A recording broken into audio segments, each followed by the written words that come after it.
The paper grocery bags slip from my fingers before I fully process what I'm seeing. The jar of marinara shatters against my new tile floor, splashing red across the pristine white surface like blood at a crime scene. For 3 heartbeats, I stand frozen in my own doorway, keys still dangling from my hand. My mother and sister are inside my cottage that I showed them photos of only 3 days ago. My cottage, whose address I deliberately hadn't shared. What are you doing here? My voice sounds distant, hollow. Liana whirls around, measuring tape extended between her hands.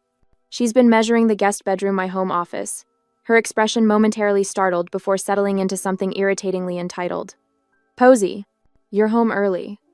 Mom straightens from where she's been rearranging my sofa and armchair, creating a configuration I hate. We thought you'd be at work until 5. That doesn't answer my question. I step over the growing puddle of sauce, my shoes sticking slightly to the floor. How did you get in here? Mom waves dismissively. Oh, I had a key made yesterday when I stopped by to congratulate you. The memory surfaces instantly, Mom asking to use the bathroom during her brief visit, her purse unexpectedly left behind when she went down the hall. At the time, I'd thought nothing of it. You took my keys and copied them? Without asking? The tremor in my voice surprises me. Don't be so dramatic, honey. Mom busies herself, fluffing a throw pillow. We're just seeing how to make this work for everyone. Make what work? The question forms but doesn't leave my mouth because suddenly I know. The realization crashes into me with the force of a physical blow. Fragments of childhood flash before me, Liana's 11th birthday with the hired clown and backyard carnival, while my own celebration that same year had been a store-bought cake in our living room. Mom's dismissive, it's just not in the budget for you, contrasted with the lavish spending for my sister. The pattern had never stopped. When I announced I was house hunting last month, Mom hadn't congratulated me. She'd called Liana immediately to discuss opportunities. This is my home, I say, each word carved from ice. Not yours, not ours, mine. I cross to Liana and pluck the spare key from her hand, where she's been fidgeting with it. Her fingers close reflexively, then release. You can't be serious about living here alone, Liana says, her forehead creasing with practiced concern. This place has 3 bedrooms. The kids need space. Your housing situation is not my problem. The steadiness in my voice surprises me. After everything we've done for you? Mom's eyes widen, her hand pressed dramatically to her chest. Your sister's children need bedrooms.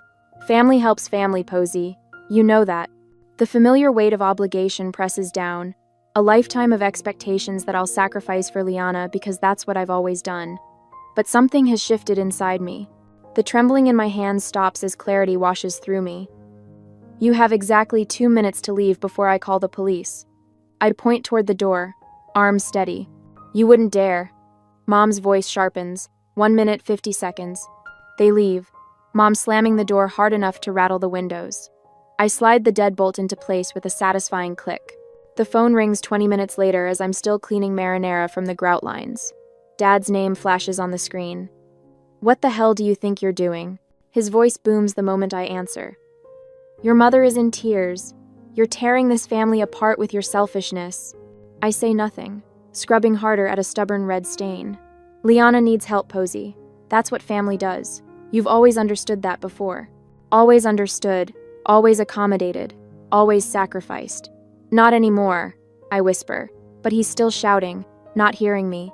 After I hang up, I stare at the family photo on my mantle.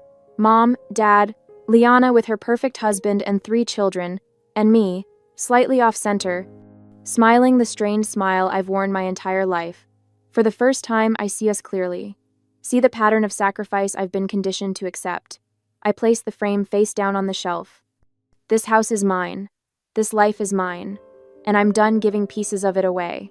A day later, the Facebook notification pings while I'm sipping my morning coffee. A rare moment of peace 3 days after the marinara incident. Something about Liana tagging me. I tap the icon, expecting another passive-aggressive family photo where I'm awkwardly positioned at the edge. What I find stops my breath. A post from 3 weeks ago before I'd even closed on my cottage shows Liana's 3 children squeezed into their shared bedroom. The caption reads, "Kids are finally getting a bigger place soon. Blessed. Family first."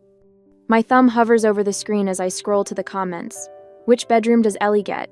Asks one of Liana's friends. Liana's response. The blue one with the bay window. Jack and Tyler will share the room across the hall. Mom thinks the third bedroom should stay a guest room in case Aunt Carol visits. My coffee mug slips from my fingers, splashing hot liquid across my bare feet. I barely notice the burn. 3 weeks ago. They were planning this 3 weeks ago, before I'd even signed my mortgage papers. I bolt to the bathroom, my stomach heaving as the magnitude hits me. This wasn't an impulsive idea after seeing my house. This was calculated, planned. They had been strategizing how to take over my home before I'd even purchased it. My phone buzzes with a text notification as I rinse my mouth. It's from Dad, but he's accidentally included me in a group message meant for Mom and Liana. Don't worry about Posey's tantrum. Mom has written, she'll give in once you're settled. She always does. The shaking starts in my hands and spreads until my whole body trembles against the cool bathroom tile. She always does. 3 words that summarize my entire life. The family dinner invitation arrives via text the next evening. We need to talk about a solution, Dad writes. Your mother's making pot roast, 7 p.m. I should refuse. Every instinct screams to stay away, but some withered, hopeful part of me wonders if maybe, just maybe, they've reconsidered. When I arrive, the table is already set with Mom's good china. Dad, Mom, and Liana sit clustered on one side, an empty chair waiting for me on the other. The division couldn't be more obvious if they'd drawn a line down the middle. Posey, Mom says, her smile tight. We're so glad you could join us. Before I can respond, Dad slides a manila folder across the table. We found the perfect solution. Inside are printouts of 5-bedroom houses, all within 2 miles of Liana's children's school. Each listing has been annotated with notes like perfect playroom and good backyard for the kids. These are lovely, I say carefully, for Liana and Mark. Dad clears his throat.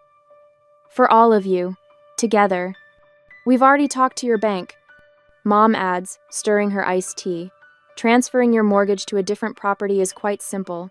The difference in price would be manageable if everyone contributes. My mouth goes dry. You contacted my bank?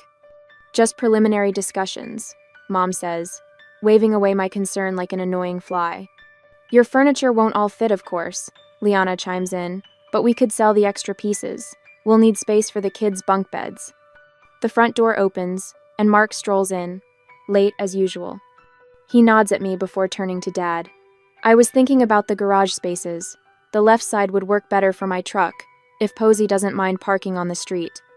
The casual way they're dividing my property, a home they've never contributed a penny toward, leaves me speechless. My hands curl into fists beneath the table.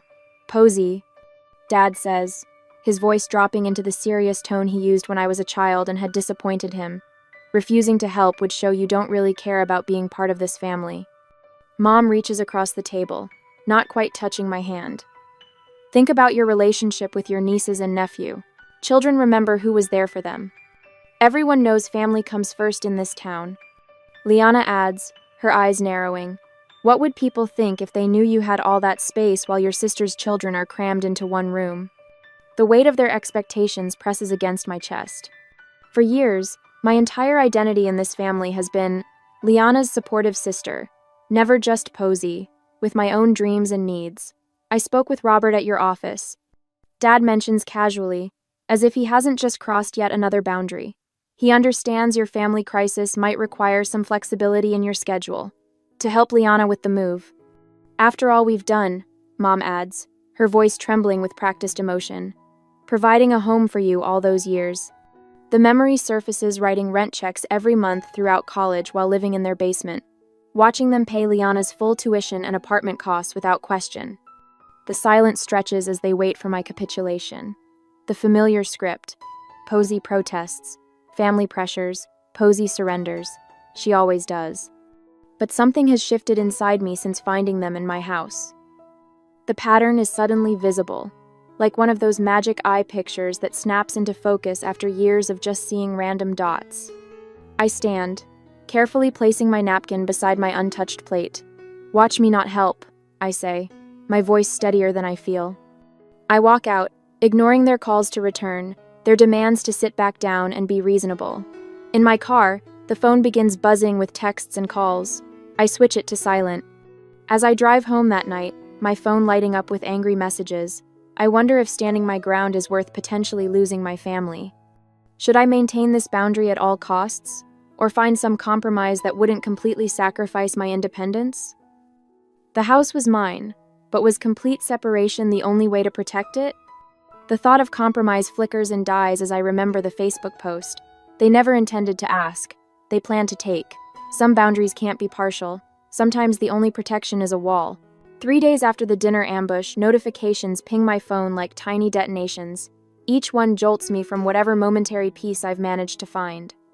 I make the mistake of looking at Liana's latest Facebook post, her children squeezed onto a pull-out sofa, faces arranged in exaggerated pouts.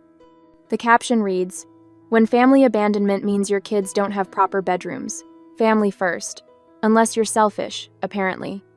My stomach twists as I scroll through the sympathetic comments. People I've known since childhood offer prayers and support. 3 different church ladies promise to speak to me about Christian family values. My finger hovers over the reply button, but what could I possibly say that wouldn't pour gasoline on this fire? My phone buzzes with a text from Mrs. Hatcher, my 3rd grade teacher. "Your mother showed me pictures of your beautiful home. So much space for just one person. I raised 4 children in half that size." I set the phone face down on my kitchen counter and grip the edge until my knuckles whiten. The betrayal burns like acid in my throat, not just from Liana, who I've come to expect this from, but from Mom. She's plastered photos of my house online with captions about forgetting where you came from and what happens when success goes to your head.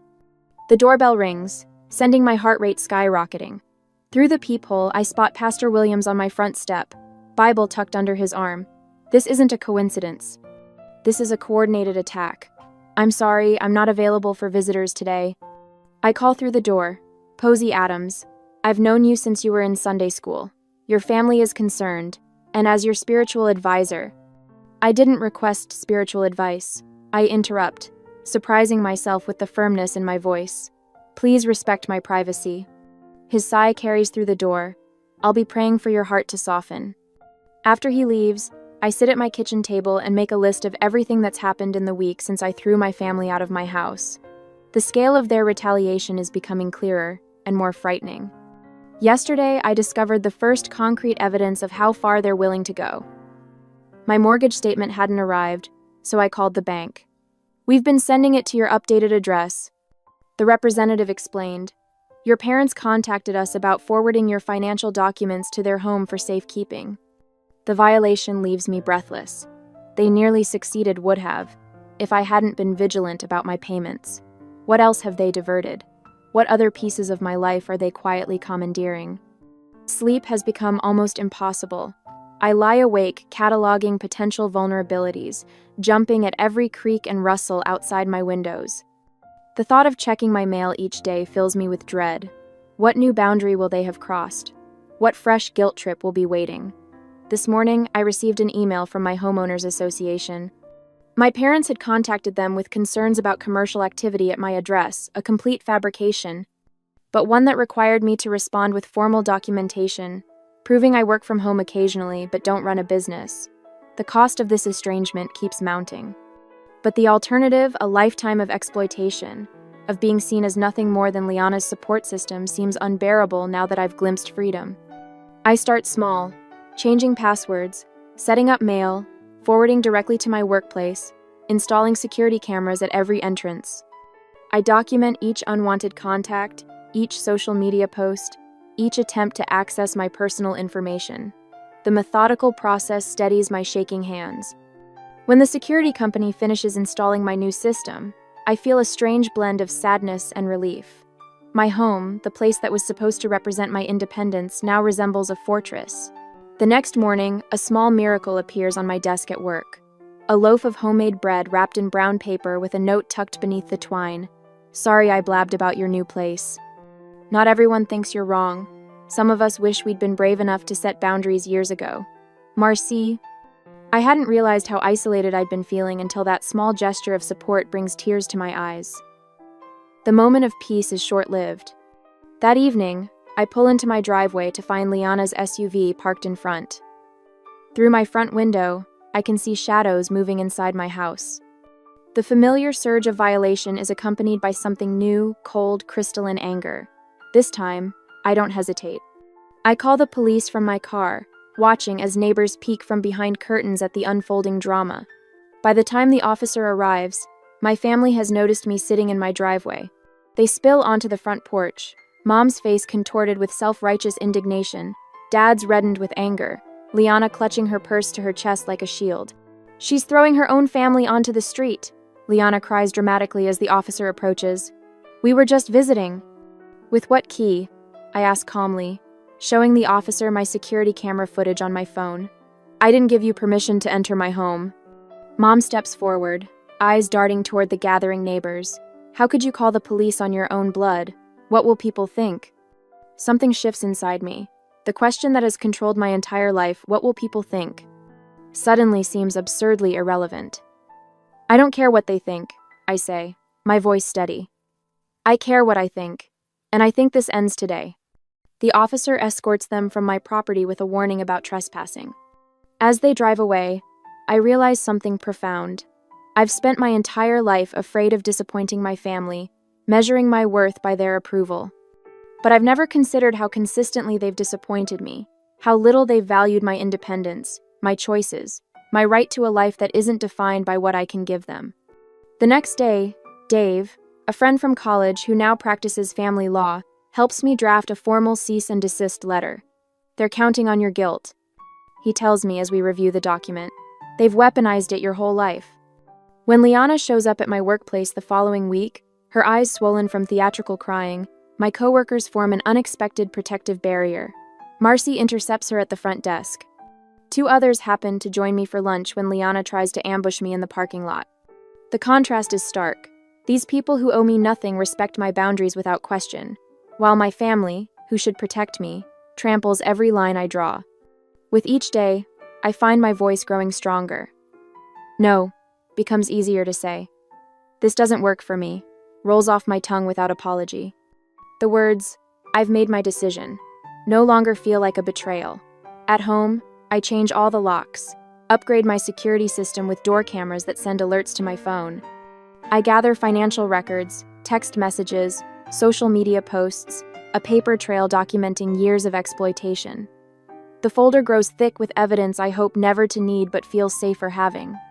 The notification appears on my phone while I'm in a meeting 2 days later. The doorbell camera shows my mother on my front step, trying a key in my lock while glancing nervously over her shoulder. The key doesn't work. I've changed the locks twice since the last confrontation. Her expression darkens as she tries again, then reaches into her purse for what appears to be another key. My heart pounds as I watch the footage. This isn't over. This is just beginning. I spend my Sunday afternoon assembling evidence like puzzle pieces on my dining room table. Every trespass, every manipulation, every lie documented with military precision. The security camera footage plays on my laptop, showing Mom trying 3 different keys in my front door yesterday while I was at work. I add the timestamp to my spreadsheet and feel a curl of satisfaction, rather than the usual guilt. "This looks comprehensive," Dave says, adjusting his reading glasses as he reviews my documentation.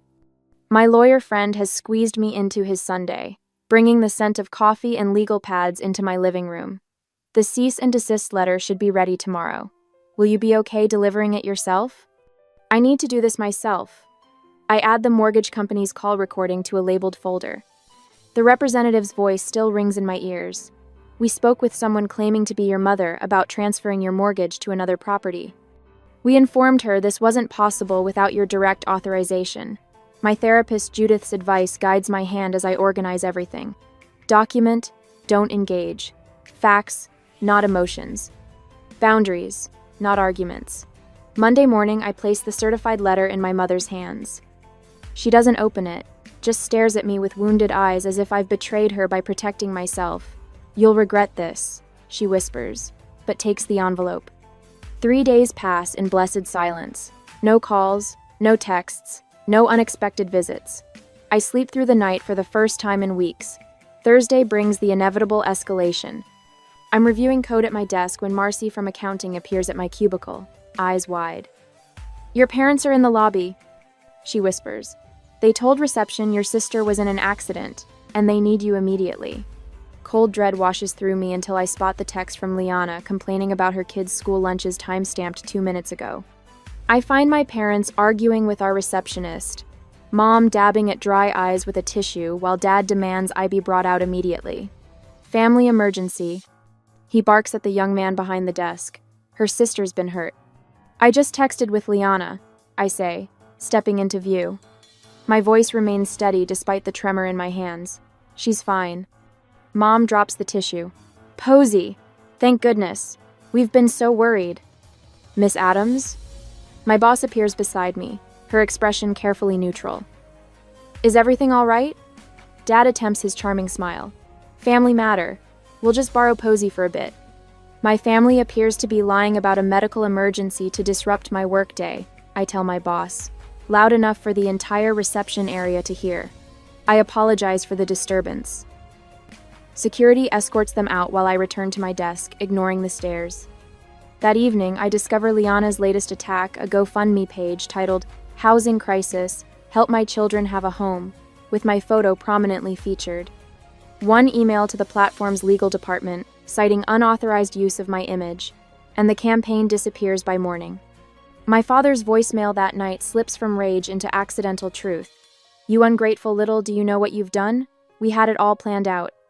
We were going to move in whether you liked it or not, and now you've embarrassed your mother in front of... I save the recording with a grim smile.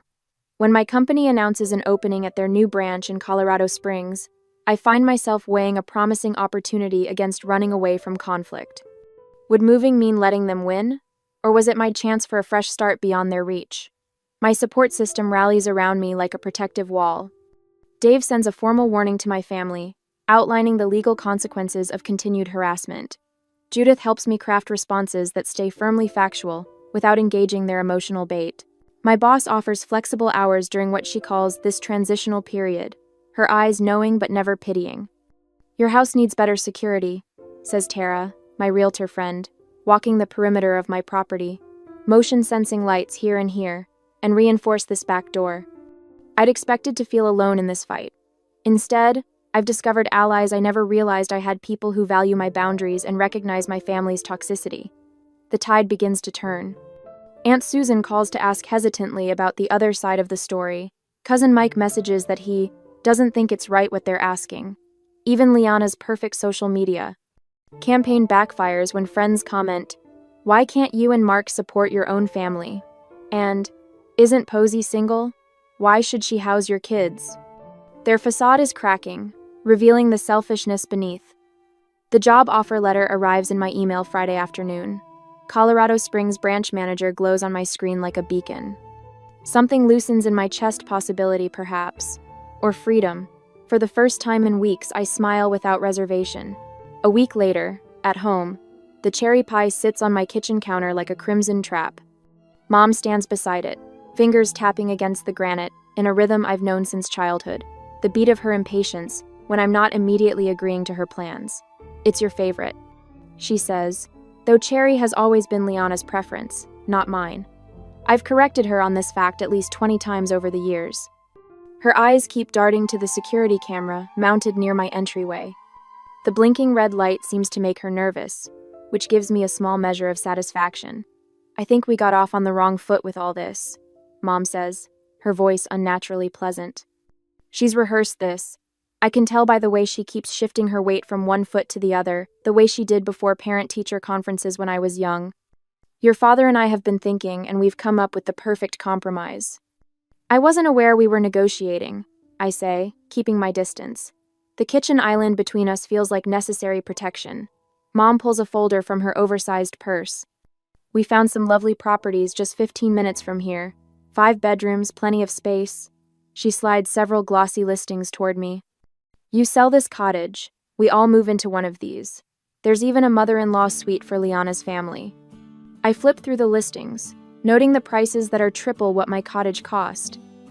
And how exactly would this work financially? Well, you'd get the master bedroom, of course. She smiles as if offering me a tremendous gift. We've already toured 3 of them.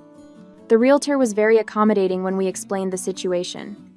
You toured houses in my name? The calm in my voice surprises even me. Mom waves dismissively. We needed to move quickly. The Hendersons' daughter is also looking in that neighborhood. She leans forward, voice dropping. Listen, Posey. If you're going to be difficult about this, we can always contest the ownership. You couldn't possibly have afforded this place without family help. Family help? The words taste bitter. You mean the full rent I paid while living at home during college? Or perhaps you're referring to the student loans I'm still paying off while Liana's education was fully funded? Mom's face hardens. Don't be ungrateful. I walk to my office without responding and return with an envelope. I place it on the counter between us, next to her untouched pie. What's this? She doesn't reach for it. It's a job offer from our company's new branch in Arizona. I push it toward her. I accepted it last week. Her hand freezes mid-tap. Arizona? I'm selling the cottage. I watch her face brighten before adding, and moving to Tucson next month. The color drains from her face. But what about Liana? Her housing situation is not my concern. I open a drawer and pull out a thick manila folder. I've been gathering some interesting documentation. I spread the contents across my counter, financial records showing my paid rent throughout college, alongside Liana's fully funded education. Birthday expenditure comparisons, showing the thousands spent on her celebrations versus the bare minimum for mine. Loan papers for the cars they bought her while I saved for my used Honda. What is this supposed to be? Mom's voice has lost its rehearsed quality. Evidence. I pull out my phone and tap the screen. And here's my security footage showing 17 unauthorized entry attempts on my property. Mom stares at the screen, watching herself and Liana testing keys in my lock, peering through windows, even once bringing a locksmith who thankfully refused the job. I'm not running away. I say, gathering the papers. I'm running towards something better, a life where I'm valued, not just useful. Your father will be furious, she whispers, but there's a new uncertainty in her voice. I'm counting on it. 3 days later, I arrive at my parents' house for what they've billed as a family meeting to resolve the housing situation. The driveway is full, my aunt's car, my cousin's SUV, even my grandmother's ancient Buick. The gang's all here to witness my surrender. I take a deep breath before entering, folder tucked securely under my arm. The conversation in the living room halts when I step inside. Liana sits on the couch between my parents, a united front. The extended family is arranged in a loose semicircle, an audience for the performance. There she is, Dad says, standing with a forced smile. We were just about to explain our solution to everyone. Actually, I say, my voice carrying across the suddenly silent room, I have an announcement first. I place my folder on the coffee table and open it to reveal the listing for my cottage, complete with professional photographs and a bright red for sale banner across the top. My house goes on the market Monday, I say, and I've accepted a position with my company's Arizona branch. I'm moving next month. The silence stretches for 3 heartbeats before Liana's shriek shatters it. But what about us? Where are we supposed to go? I meet her gaze steadily. The same place you've been living. The same place you'd still be if you hadn't tried to take what's mine. Dad stands, face reddening. This is how you abandon your family? After everything we've done for you? Everything you've done? I pull out copies of my documentation, passing them to my grandmother and aunt. Here's a record of what you've actually done. Different rules for different daughters, different support, different expectations. My aunt's eyes widen as she scans the papers. You made her pay rent during college while paying for Liana's apartment? It built character, Dad snaps, but his confidence wavers as more family members begin examining the evidence. You should see the security footage, I add, loud enough for everyone to hear. Them trying to break into my house while I'm at work, calling my mortgage company pretending to be me, creating a GoFundMe claiming I was in financial distress. Grandmother's hand covers her mouth. Is this true? My parents' silence is answer enough. As I drive home that evening, my phone buzzes with texts, not from my parents or Liana, but from my aunt, my cousins, my grandmother, words of support. Questions about whether they'd been misled about other family matters over the years. The beginning of cracks in the family mythology. 2 days later, my realtor calls with news that feels like both victory and farewell. You've got an offer already, she says.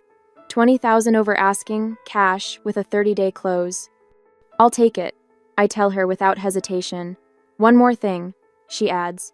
Do you want to keep the spare keys, or should I discard them? I think of all the keys that have been copied without my permission, all the boundaries crossed. Discard them, I say. I won't need them where I'm going. As I hang up, I hear whispers that my parents have already approached my cousin Thomas about his guest house. The cycle continues, but without me in it.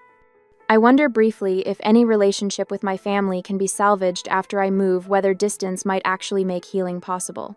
But that's a question for another day. Today, I have boxes to pack and a new life to build, one that's entirely my own. A year later, the morning sun streams through windows that have no curtains because I haven't decided what style I want yet. My furniture sits exactly where I placed it, not where someone else thought it should go. The wall beside my desk blooms with photographs. Me atop a mountain in Colorado, shaking hands with the CEO after my promotion, standing proudly in front of this house on closing day. Not a single picture shows my family. My phone rests on the counter, its screen occasionally lighting up with notifications. A year ago, I would have lunged for it, heart racing at the possibility of another accusation or demand. Now, I glance at it with casual indifference. Unknown numbers route straight to voicemail, and several familiar ones too. Outside, through the kitchen window, my garden catches the morning light. Rows of basil, thyme, and rosemary herbs Mom always claimed would overwhelm her delicate palate thrive in neat beds. Brilliant orange marigolds border the walkway, their pungent scent a childhood favorite. I was never allowed to plant near the house. Too common. Mom had said when I was 10, "We're putting in roses instead." I bite into a fresh strawberry from my own patch and smile at the sweetness. The doorbell rings precisely at noon. Friends file in carrying gift bags and platters, their faces bright with genuine happiness to see me. No one has an agenda beyond celebration. "Happy birthday, Posey," calls Elaine, my colleague turned friend, setting down a bakery box. "Apple pie, as requested." "Not cake?" asks Thomas, another coworker who's driven 2 hours to be here. "I've always preferred pie," I answer, the simple truth filling me with unexpected satisfaction. Especially apple. For decades, I'd dutifully blown out candles on chocolate cake because Liana loved it. Mom always said making 2 desserts was wasteful when we could share. Elaine arranges candles on the pie while I pour wine into glasses, the stemware I chose because I liked it, not because it matched someone else's taste. "What should we toast to?" asks Sophia, the neighbor who brought me homemade bread when I moved in. "To building homes, not just houses," I say, raising my glass. "And to the family we choose." The words settle warm in my chest as we clink glasses. On the wall near my door hangs a simple wooden key hook with just one key mine. No spare hidden for emergencies. No copy held by anyone else. Later, after everyone leaves, I find myself thinking about Jared, the new engineer at work. Yesterday, I spotted him shrinking into himself as our project manager dismissed his ideas. The familiar posture hit me like a punch to the gut, the same way I used to make myself smaller around my family. "Actually," I'd said, interrupting the manager, "Jared's approach could save us significant testing time. Let's hear more." The surprise and gratitude in his eyes reminded me of my own reflection the day I finally stood up to my family. My phone buzzes with a text from Michael, the landscape architect I've been seeing for a month. He respects my boundaries with a reverence that once would have felt foreign, but now feels right. "Still on for hiking Saturday?" the message reads. I smile as I type back, "Absolutely." Before turning in, I scroll through my phone gallery and pause at an old family photo, everyone grouped tightly together, me slightly out of frame as usual. After a moment's hesitation, I delete it and replace it with a picture of my front door, painted the bold red I'd always wanted. My cousin Brenda texts occasionally now. Last week, my uncle called to check in. These tentative connections with extended family happen on my terms, with clear boundaries that they've learned to respect. As I settle into bed in my quiet house, I wonder whether complete separation from my parents and Liana was necessary for healing, or if someday I could rebuild limited contact on my terms. What would you do? Maintain the distance that brought peace, or attempt to create a new, more balanced relationship from the ashes of the old? For tonight, I'm content with the life I've built, one where every choice, from the garden herbs to the friends around my table, reflects who I truly am.